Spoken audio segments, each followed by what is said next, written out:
The letter came on a Tuesday. Thick envelope. Official seal. From the bank. Inside. A balance notice for $560,000. Mortgage delinquent. Foreclosure threatened. Only one problem. I never bought a house. I sat in my kitchen, hands shaking, reading the fine print. My name. My SSN.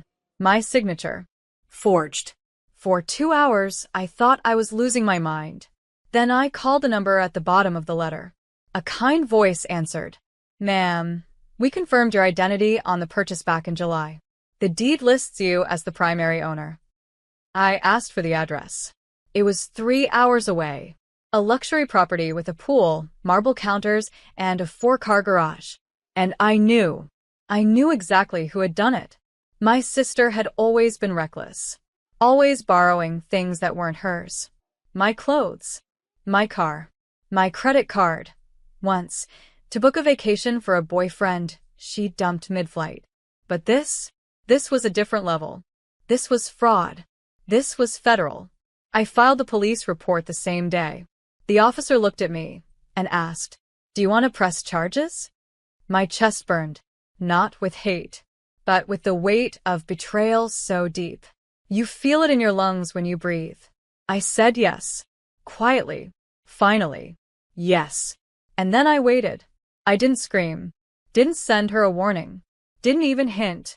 I waited until Sunday. Family dinner. Everyone at the table. My sister glowing in her designer dress, bragging about her real estate luck. Mom clapped. Dad laughed. She winked at me like nothing had happened. I didn't smile. I reached into my purse, pulled out the envelope, and slid it across the table. Funny, I said. You bought your dream house. With my nightmare. She opened it. Saw the police stamp. The charges. The mugshot still pending. Her face strained. Fork clattered. Silence. You wouldn't, she whispered. I leaned back, calm as ever. You already did. I'm just returning the favor. She stood up so fast the chair screeched. Eyes wide, voice shaking. You're going to ruin my life. I didn't blink. No. You did that the moment you signed my name and put a mansion on my credit score. Mom reached for the papers like she could smooth them out, as if this was some spilled wine. Instead of first-degree identity theft. Let's talk about this privately, she whispered. We're family. I laughed. Low and sharp. Family doesn't take out a $560,000 loan, while their sister is paying off student debt and driving a 12-year-old car. My father, silent all dinner, finally spoke. You don't need to involve the police. I turned to him. You knew. He looked away. That silence hit harder than anything. They knew. They let her. They let me carry their golden girl's recklessness again. I packed up my folder, tucked the papers neatly back into my bag, and looked around the table. You all thought I was too quiet, too focused, too boring to notice. You forgot I'm the one who checks the numbers. My sister reached out like that could fix it. I'll pay it back. I promise. I shook my head. With what? Your fake real estate job? The influencer career you built on lies. The room felt frozen. The air thick with a decade of lies I had finally aired. I wanted to believe, I said quietly, that this family would protect me. Turns out I was just the signature they needed, when no one else trusted them. As I left, my sister collapsed into her chair, crying for the cameras that weren't there. But I didn't stop, didn't turn, didn't look back. That night, the detective called. We served her. She's facing felony fraud, and the DA's fast-tracking the case. She's not walking away from this one.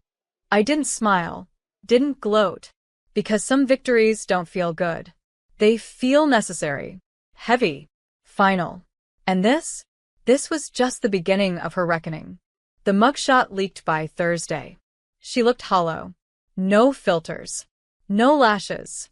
Just a face stripped of entitlement, staring down a reality she never thought would catch up. It spread fast. Shared in local groups, sent around real estate circles, retweeted with words like fraud, con artist. Using her sister's name. Her agency dropped her within hours. The sponsorships? Vanished. My inbox filled with messages. Some from mutuals, others from strangers. She used to act so above everyone. We always wondered how she afforded that place. She deserves every second of it. But the one that stuck came from an old teacher of ours. You were always the quiet one. She was the loud star. But look who was building something real all along. And now, the real one, me, was cleaning up the wreckage of a house I never bought, never visited, and never wanted, because the bank wasn't just walking away. They didn't care about family drama. They cared about money. And that mortgage? Still legally tied to me. So I met with a lawyer. Sharp suit. Sharper mind. He glanced over the police report and said, "We'll file for damages, civil fraud, and we'll subpoena every cent she spent in your name." Good. Because I had receipts. Literal ones. The marble counters. The down payment. The $12,000 fridge that sparkled in her Instagram reels. All of it mine. Without my permission. That weekend, she called me from a block number. Crying. Begging. They're going to take the house. Mom won't help. Please, just tell them I had your consent. I stayed quiet for a moment, then asked one question. When you signed my name, were you thinking about me? She stuttered. Paused. Said nothing. I hung up. Because I didn't know her comfort. Just because her consequences finally arrived. She chose this. And me? I chose freedom. The eviction notice went up on her front door the following week. Neighbors whispered. One even filmed it. Her yelling at the officers. Screaming that it was all a misunderstanding. But the bank wasn't moved. They had evidence. A signed police report. And my name. Notarized without me. She was given 72 hours to vacate. She used 71 to throw tantrums. And the last hour to disappear.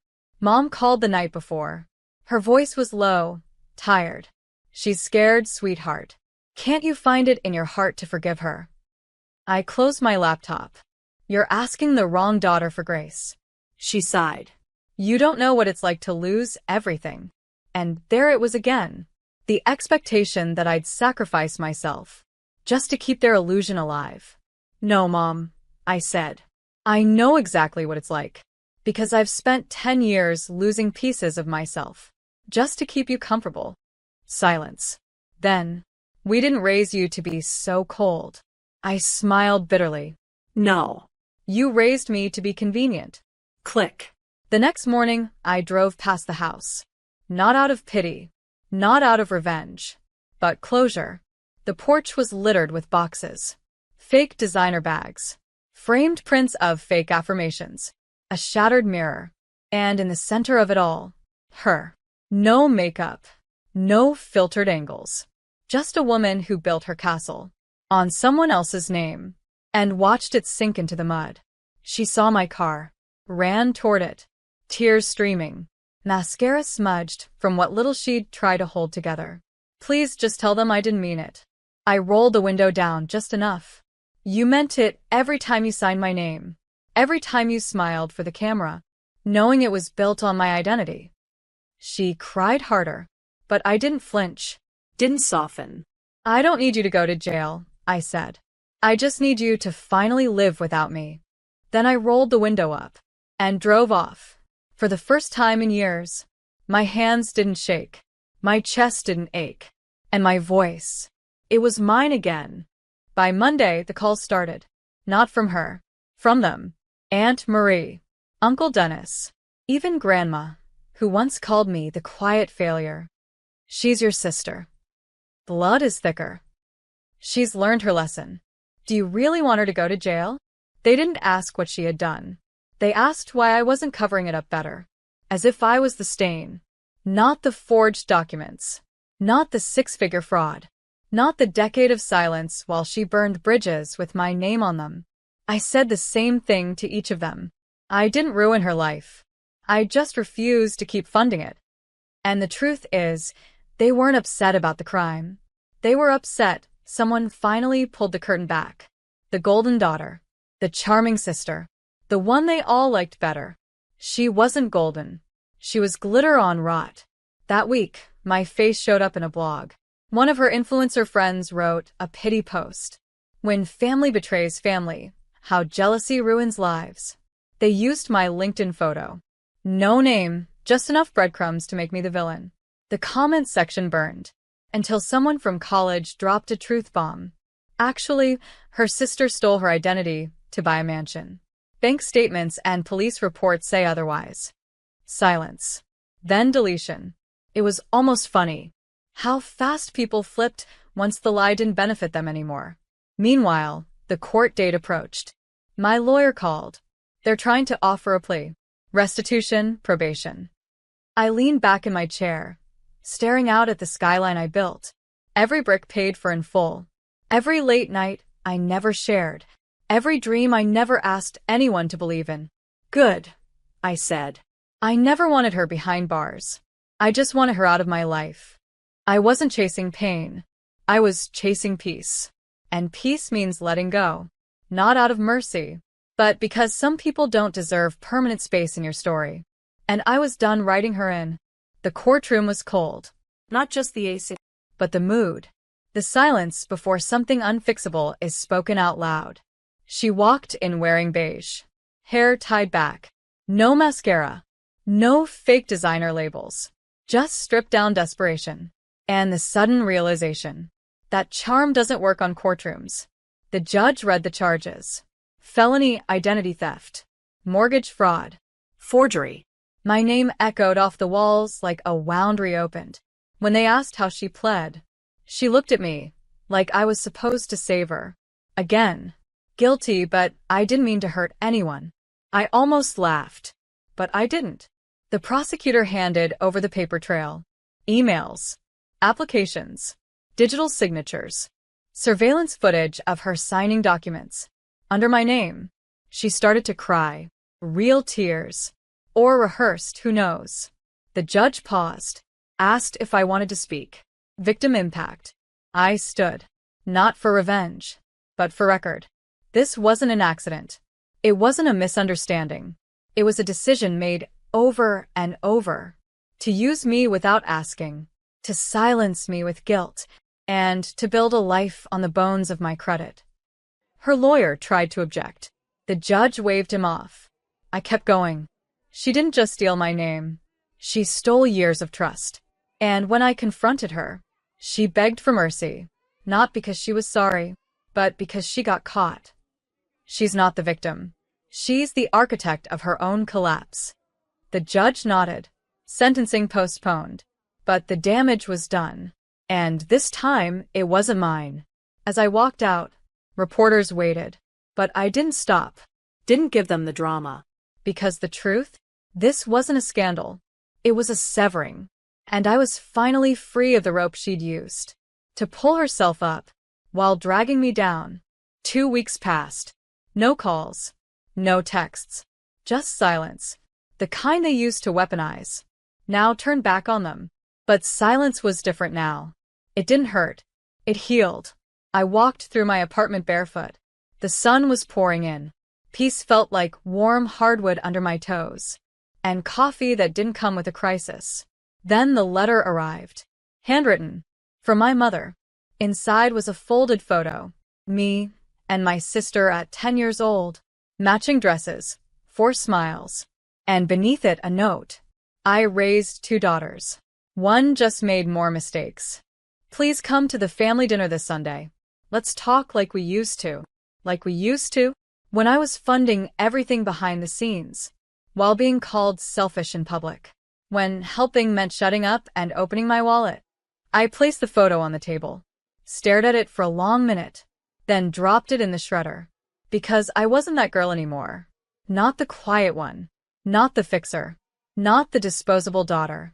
Later that day, a cousin called. They're planning some big apology. Dinner, speeches, even a gift. A gift, I said. They already gave me the best one. Distance. He laughed nervously. You're really not coming, huh? No, I said. They don't want to apologize. They want a reset without accountability. Well, what should I tell them? Tell them I'm thriving, and that they don't get access to it. That Sunday, while they poured wine and rehearsed hollow apologies in a house I once helped keep from foreclosure, I was watching a play, surrounded by strangers who laughed without envy and cried without shame. People who didn't need me to shrink, just to fit their spotlight. That night, I slept with the windows open. No buzzing guilt. No shame storms. Just wind and breath. And a peace that sounded like finally choosing myself. It happened on a Tuesday. Ordinary sky. Nothing dramatic. Just the moment I finally realized they would never change. Not because they couldn't, because they didn't want to.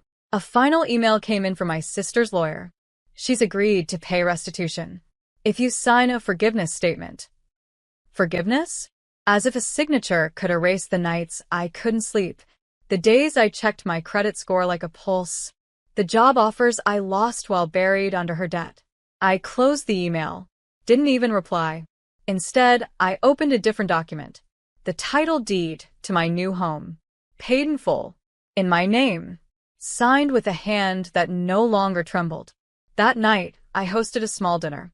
For people, all chosen. No blood. No ghosts.